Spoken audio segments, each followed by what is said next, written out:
Welcome to this edition of In Focus for Connect M3. My name is David Charles and we're in Tetbury, Gloucestershire today to look at a very special and relatively new art gallery, the Gallery Tetbury. Inside is a very special exhibition that's going on today and for the rest of this month. And the exhibition is curated by a London-based art curator called Trevor Reed. We're going to go inside now and learn all about this exhibition, which I'm sure we're going to enjoy. Come on in.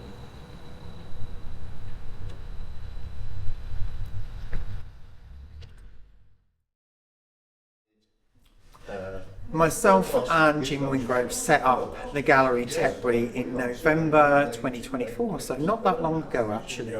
Within the 6 months we have introduced various collections. We wanted to create a contemporary space in Tetbury, in Gloucestershire. Tetbury is known for antique stores, vintage stores. It has a very traditional, a very classic offering. We wanted to inject a bit of kind of contemporary art and design to the area. At the moment we are very, very lucky to have a collection of work from the late William John Kennedy. He was a US photographer. He was commissioned by Times magazine, Vogue magazine, Sports Illustrated, as a fashion photographer during the 60s. In 1963 he met unknown artists at the time, Andy Warhol and Robert Indiana, that we all know went on to create to have an iconic status.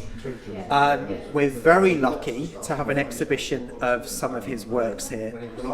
10 pieces from a collection of over 100 images from a private collection housed in an apartment on the Strand that belongs to property developer Neil Bacatz. This collection of images is particularly special. One, because unfortunately William John is no longer with us, but little did he know when he executed these images that he would be documenting moments in art history that then went on to change the world forever in terms of modern and contemporary art. This particular image that we have here is a fine example of his genius. He was a master marketeer. So the image itself is quite a controversial image. It is of the Birmingham race riots, and it depicts a moment of police brutality against African American population. What he then did was create a sandwich board from that. So as normally you would have like a newspaper headline on that kind of sandwich board, and people would go out with the sandwich board kind of promoting that kind of media outlet. In his genius, he took that that method, printed the image on there, so not only is he kind of marketing quite a controversial image, but he walked around the streets with that on, causing even more controversy, which was the kind of start of his genius, I suppose. Also, as he's here as a very young artist, as an unknown artist at the time. So little did William John Kennedy know that these pieces would then, garner iconic status. And Andy's kind of appearance here as well is still quite normal, like the wigs hadn't come into play, his unusual characteristics hadn't really kind of set in until he found fame and notoriety. And also with the collection as well, it wasn't very often that you actually got to see Andy working in that very kind of personal, intimate side of Andy. As we move to the image here, you actually see him on the telephone in the factory. So all of these images are part of limited editions. They're produced on silver gelatin paper from the original negatives. So each one has individual, unique markings around the edge because they're produced from the original negative itself. They are editioned and they have wet signatures as well. So because they were produced under license by Degas in New York, not all of them were produced together. They were produced in small batches and signed individually. And unfortunately, when William John passed away, some of those editions were never completed because the owner of the collection didn't want somebody else's signature on it that wasn't his, that wasn't authentic. So sadly, some of those images will never be created because they will never be able to be signed by their creator, which makes them more valuable because there are less of them. Makes them kind of more desirable if there are less of them available. The key image to the collection here, which has such an amazing history behind it. So this is actually a test print. The image that you see here is Andy in the fire exit of the factory. He's sharing information with the photographer.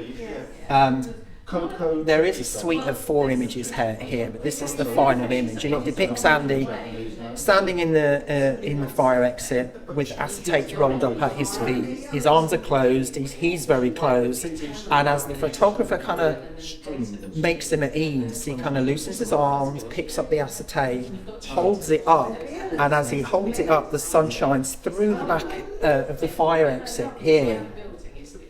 And the acetate rolls down to reveal the image of Marilyn's portrait, that then went on to create one of his most iconic images ever. This particular aspect hadn't been used yet, so it kind of precedes the image even being made. And then 60 years later, a couple of years ago, one of the images went up for auction at Christie's and sold for a record 195 million at auction, and they used this image in the auction lot as part of the narrative and the kind of historical text to support the sale. When that sold, it brought attention to this image, and the edition of this image completely sold out. So we have a test print here because the edition has gone, which to me is more valuable because it precedes the edition being made. As you see, it doesn't have a number on it, but it does have a wet signature in red ink. He never used red ink, so he must have gone, oh, it's a test signature, I'll just use whatever I've got and sign it. But it is an authentic image. There are other images, other versions of this, bigger, and this is actually the image that they use as you walk into the Andy Warhol Museum in Pittsburgh, Pennsylvania. That is floor to ceiling, a 12-foot image as you walk into the foyer there. So there's a lot of it has been used in various different scenarios, but another interesting story about the collection is once he'd kind of shot all of these images, they were put in a box. These people, the artists, were no one of note at the time. They weren't known artists. They weren't. They certainly didn't have the iconic status that they do today. They were put in a box, put in his studio, hidden away, and forgotten about for over 50 years. A couple of years down the line, William John Kennedy saw this image. He'd seen it in a book of images of Marilyn Monroe, and he said, that's my image. So of course then he had to prove that was his image, and in doing so he kind of dug deep and searched for this kind of missing archive of imagery and negatives, found it, but also realised that he was sitting on a gold mine. He documented a moment in art history that then went on to change the world forever in terms of art and the pop art movement. So then Kiwi Arts Group kind of bought the license to the collection, produced it under license at Dugal in New York, and then everything was authenticated. The Andy Warhol Foundation and the Andy Warhol Museum authenticated everything. There's also a museum edition that takes 6 key pieces from this collection and then created a limited edition box with essays from curators from various different museums. I think there are about 4 of those left, and the last one sold for 100,000. So they are very rare and very sought after, but also very expensive. We have a very small selection of the images here. but you are able to see the full collection in the private apartment, which is now called the Warhol Kennedy Residence in London on the Strand by appointment. So yeah, you can ask. I'm very, very happy to help if that's something that you need. But I suppose the kind of significant importance of this is that, one, it was almost forgotten. Two, you can sense the history here. You know, something's happening for these artists here, and they didn't even realise at the time. And the photographer was just candidly snapping them, but caught them in moments where they were creating the work that went on to then make them household names and famous people.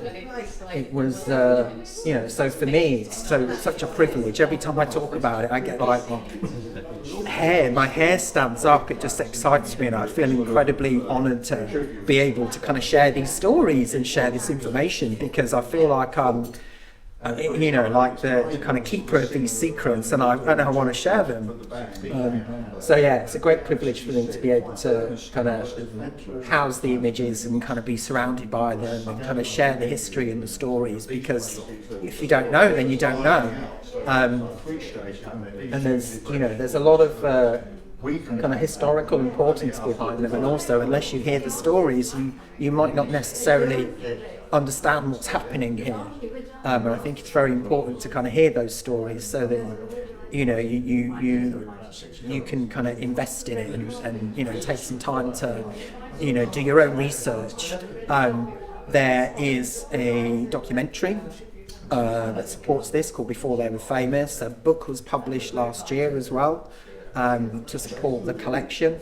And also, if you do your Google research, you'll find he's got a Wikipedia page. There is a lot of information out there to kind of provide confirmation and provenance as well for his work, because he was a relatively unknown photographer, which is a massive shame, and also a shame that he's not really here to be alive to see that now there's interest in his work. And it is incredibly significant in terms of photography and the art world, and sadly he's not around any longer to be able to see that and take advantage of the fruits of his labour.